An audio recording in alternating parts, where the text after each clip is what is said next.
We built the business together, and for years, I was the one keeping things running behind the scenes. He handled the big decisions, or so I thought, while I kept everything afloat. But things started to change. He became distant, distracted, like he was living a different life. I sensed something was wrong, but I didn't know what, until everything came crashing down. When he finally walked away, leaving the company and our life behind, I took a deep breath and stepped up. I learned fast, took control, and made it clear, this was my fight now. Every move I made was to prove that the power had shifted, and I wasn't letting go. Before we dive back in, let us know where you're tuning in from. If this story resonates with you, don't forget to hit that subscribe button because tomorrow, I've got something even more special lined up just for you. The phone slipped from my trembling fingers and shattered against the hardwood floor, the noise ripping through the quiet like a thunderclap. I stared at it, heart hammering so hard I was sure it might burst, unable to believe what I had just read. The message was clear and merciless. He's been with her for months. I sank to the floor, my back hitting the cold wall as the world tilted sideways. My mind raced, desperate for some way to make sense of it all, but the words repeated over and over, relentless and cruel. How long had this been going on? How many times had I been fooled by his lies? 4 years, I believed in us. I believed in him. I believed in the life we were building together. Now, that life felt like a fragile house of cards collapsing beneath me.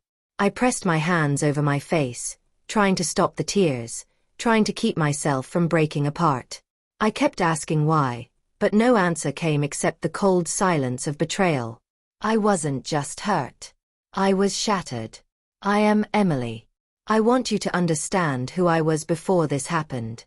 Not just a wife betrayed, but a woman who gave everything for a dream, our dream.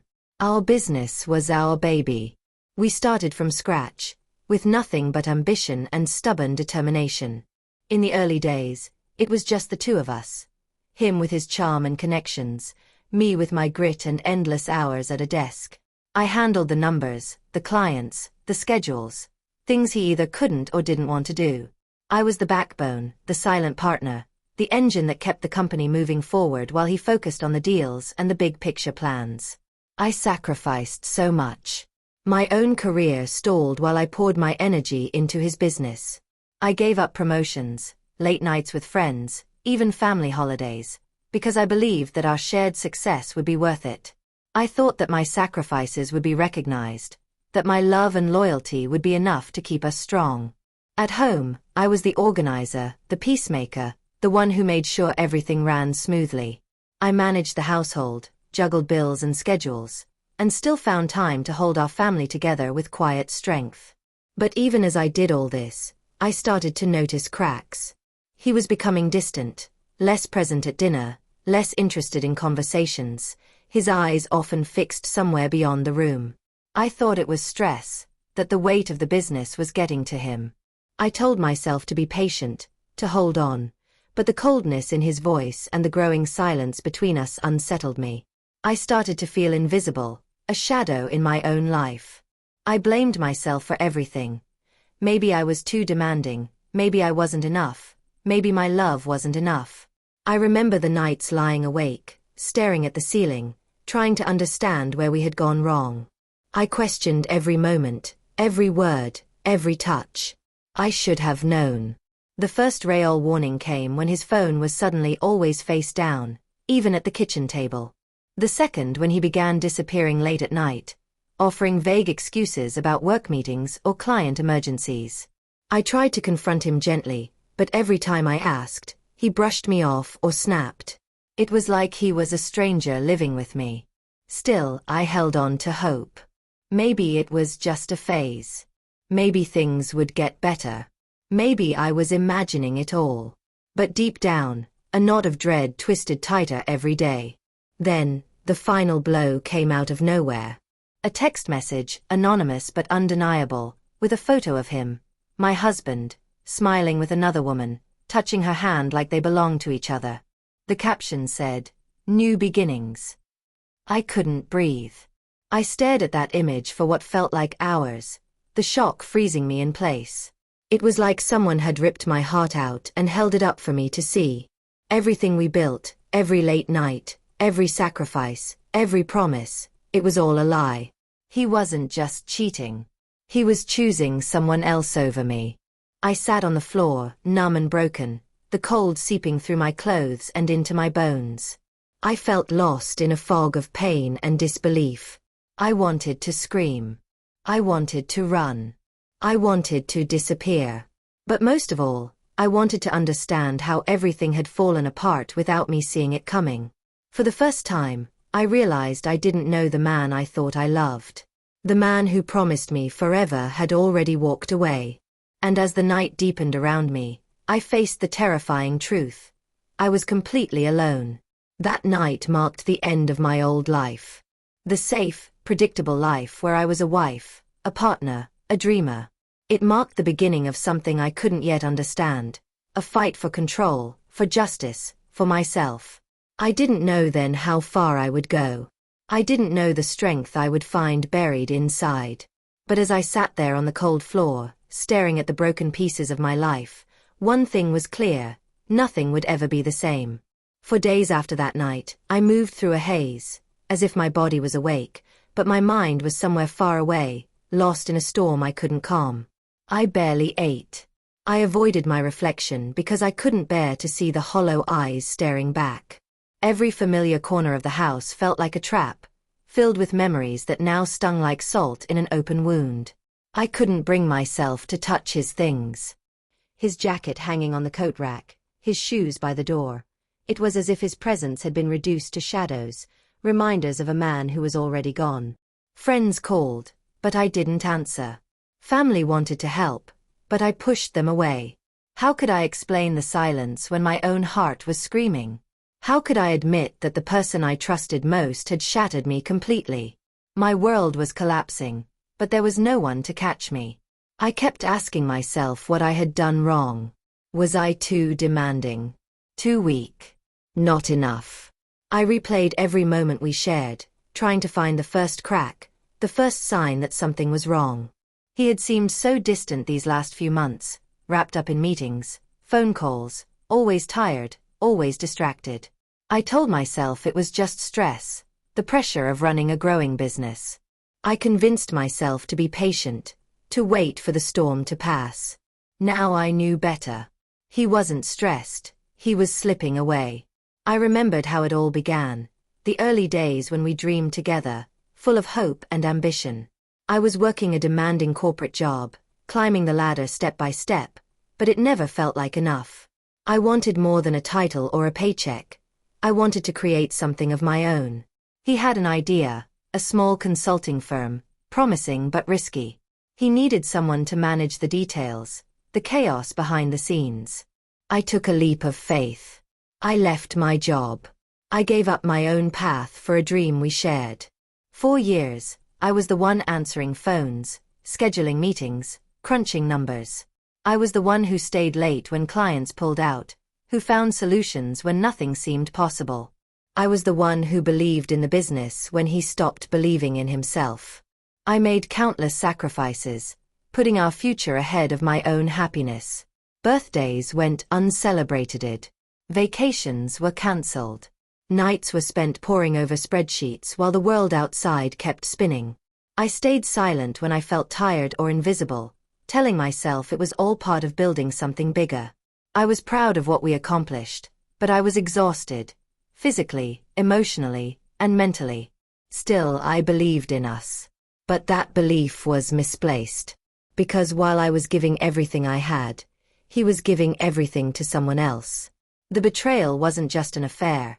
It was a complete abandonment of everything we built together. It crushed me in ways I couldn't explain. It wasn't just the pain of being lied to, but the loss of a future I had imagined so clearly. Yet in that darkest moment, a spark of something else began to flicker inside me. I remembered something he never knew. The contingency plan I had quietly set in motion. Years ago, when things were uncertain and the business was fragile, I had insisted on keeping certain assets and accounts in my name alone. I had done it quietly, without making a fuss, knowing that if anything ever went wrong, I needed to protect myself. I never expected to use it against him. How could I have imagined this betrayal? But now, that secret was my lifeline. For the first time since the nightmare began, I felt a flicker of control. I was no longer just the woman left behind, broken and abandoned. I was someone who had a weapon, a way to fight back. I wasn't ready to show my hand yet. I had to be careful, patient. I had to learn everything about what he was hiding and how deep his betrayal went. But I knew one thing for certain. I wasn't going to let him take everything. This was my life. My business. My fight. And I was just getting started. The days blurred as I slowly peeled back the layers of our life together, trying to understand what he had taken, and what he had left behind. I began to sift through the paperwork he had always dismissed as trivial. The contracts and ledgers, he said, were just details. But I knew better. Those details were the lifeblood of our business, and suddenly they held answers I needed. It wasn't easy. The language was dense, the numbers sometimes confusing. But I had spent years learning the ins and outs, even if he never fully acknowledged it. I studied every document, every transaction, every email I could find. Slowly, a pattern emerged, a trail he hadn't guarded as carefully as he thought. His affair was more than personal. It was financial. In the weeks I watched, I saw transfers, hidden accounts, funds moving in ways I never expected. He had been siphoning money out of the company, funneling it into unknown ventures, or perhaps to support his new life with her. The realization hit me like a punch to the gut. He was stealing from me. From us. But what surprised me most was how much control I still had. The accounts I had quietly opened years ago, the ones he thought were insignificant, were a secret fortress. I had the authority to freeze transactions, to pull funding, to influence decisions. He may have thought he was running the show, but the truth was different. I was no longer just the betrayed wife. I was becoming a force to be reckoned with. When I confronted him, it was nothing like I had imagined. I thought anger would explode, that words would fly, that he'd deny everything. But instead, he looked tired. Resigned. Like he had already lost more than I had. "I didn't think you'd find out," he said quietly one evening, avoiding my gaze. "You don't understand what this business really is." But I did understand. More than he realized. I knew every deal, every risk, every promise. I had been there through the long nights and the hard fights. I had given everything. "I understand enough," I told him steadily. "Enough to know that you're going to lose it all." He laughed bitterly. "You don't have what it takes. This is my world." But I didn't flinch. Because I did have what it took. I just needed time to show him. Behind closed doors, I started making my moves. Quietly at first, changing passwords, informing our legal team, tightening control over finances. I reached out to trusted advisors, people he never suspected I'd consult. They saw something in me, a fierce determination, and they were ready to help. The business was vulnerable, but so was he. I saw how he stumbled, how the cracks in his carefully crafted life were beginning to show. His new relationship was unstable, his reputation quietly unraveling. The very foundation he had built his betrayal on was starting to crumble. Every move I made was deliberate, calculated. I wasn't just fighting for the company. I was fighting for my dignity, for my future, for the woman I was becoming. The hardest part was the loneliness. Even as I gained power, the emptiness remained. I missed the man I thought I knew, the life I had hoped for. But I refused to let those feelings paralyze me. I was no longer a victim. I was a survivor. And survivors don't wait for salvation, they take it. As the weeks passed, I began to see the first signs of change. Employees who once looked to him started coming to me. Clients who had been uncertain began to trust my leadership. The business was shifting beneath our feet, and I was the one steering it. I wasn't just rebuilding, I was transforming. The moment I finally called a board meeting without him was the moment I knew I had crossed a line. Sitting at the head of the table, With the eyes of everyone in the room on me, I felt a surge of power unlike anything I had known before. He wasn't invited. And that exclusion was the beginning of the end for him. The boardroom felt cold and unfamiliar as I took my seat at the head of the table. The murmurs that rippled through the room stopped instantly when I spoke, my voice steady, commanding. This was no longer the place where my husband's decisions ruled unquestioned. This was my domain now. For years, I had worked in the shadows, unseen but essential. Now every eye was on me, and I was ready to show them who I truly was. The agenda was clear: restructure the leadership, freeze questionable transactions, and launch a full audit of the company's finances. It was a bold move, but necessary. I had to prove that I wasn't just his replacement, I was better. His name wasn't on any of the documents I presented. I made sure of that.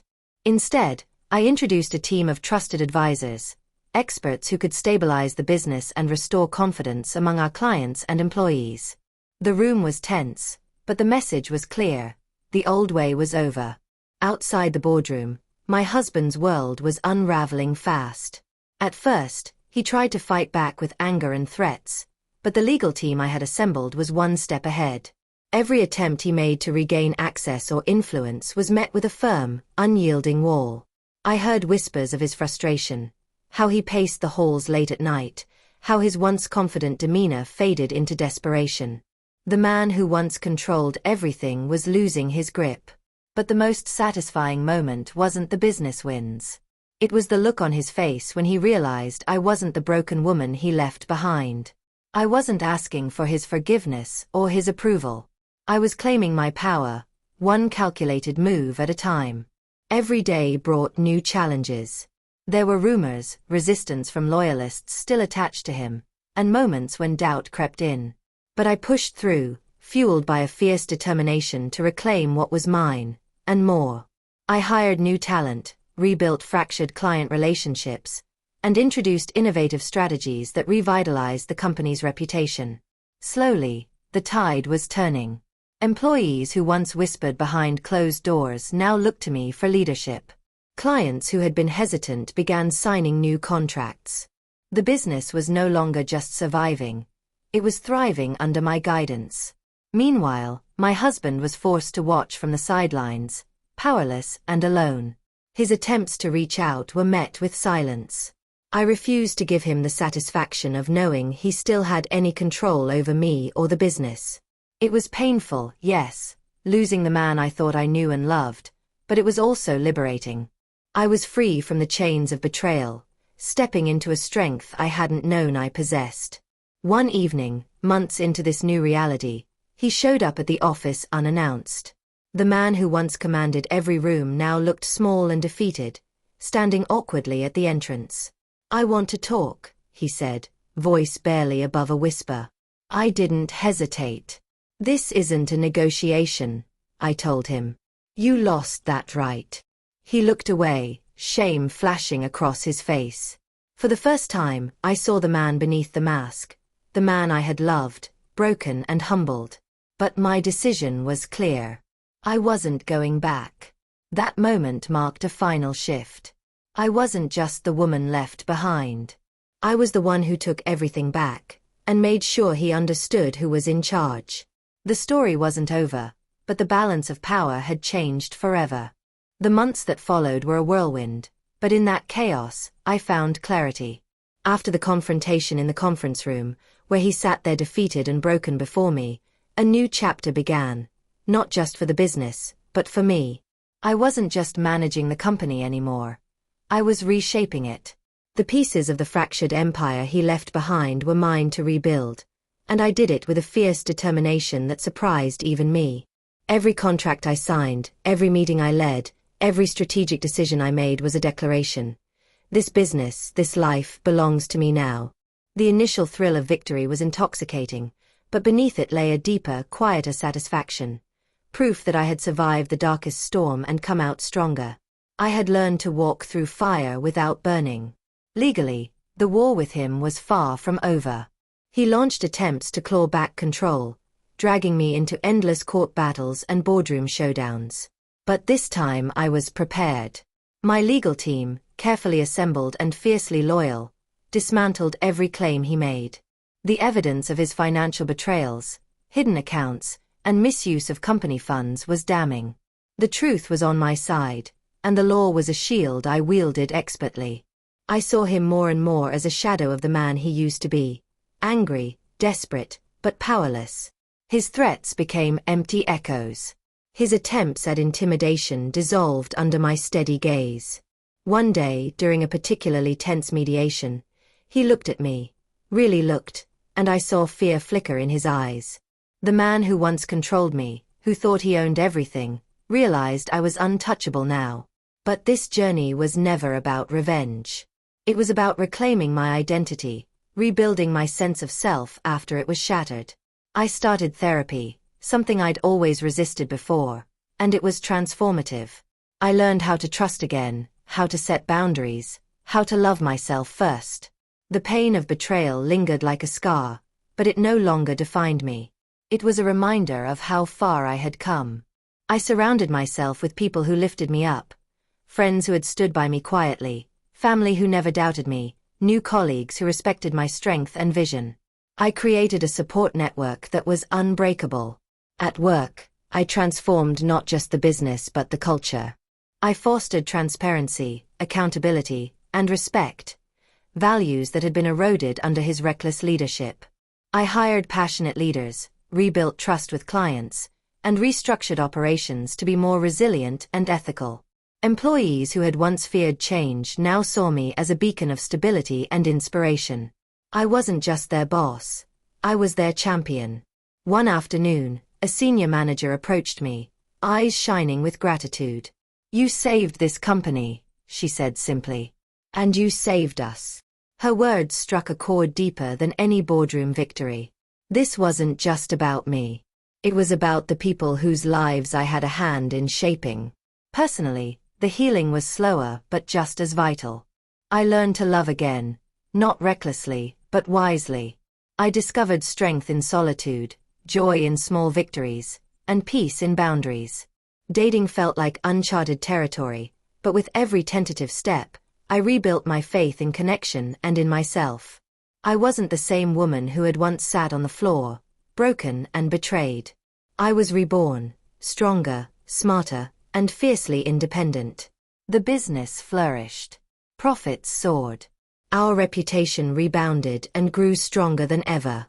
Investors sought me out, clients lined up for new contracts, and the company was on track to become an industry leader. But more than numbers, I treasured the respect I earned, the respect I never asked for but never let go of. I was no longer the wife left behind. I was the CEO, the leader, the woman who fought back and won. In private moments, I often reflected on the journey. The heartbreak, the betrayal, the long nights of doubt and despair. Those moments no longer held me hostage. Instead, they fueled me. The pain became my teacher, the betrayal my catalyst. I had lost a husband but found myself. One evening, standing alone in my office, looking out over the city lights, I felt a calm satisfaction wash over me. I whispered to the night, "I'm the one in charge now." And I meant it. This was no longer just a business story. It was my story, a story of strength born from betrayal, power reclaimed through resilience, and a woman who refused to be broken. I wasn't just surviving, I was thriving. And that was the greatest victory of all.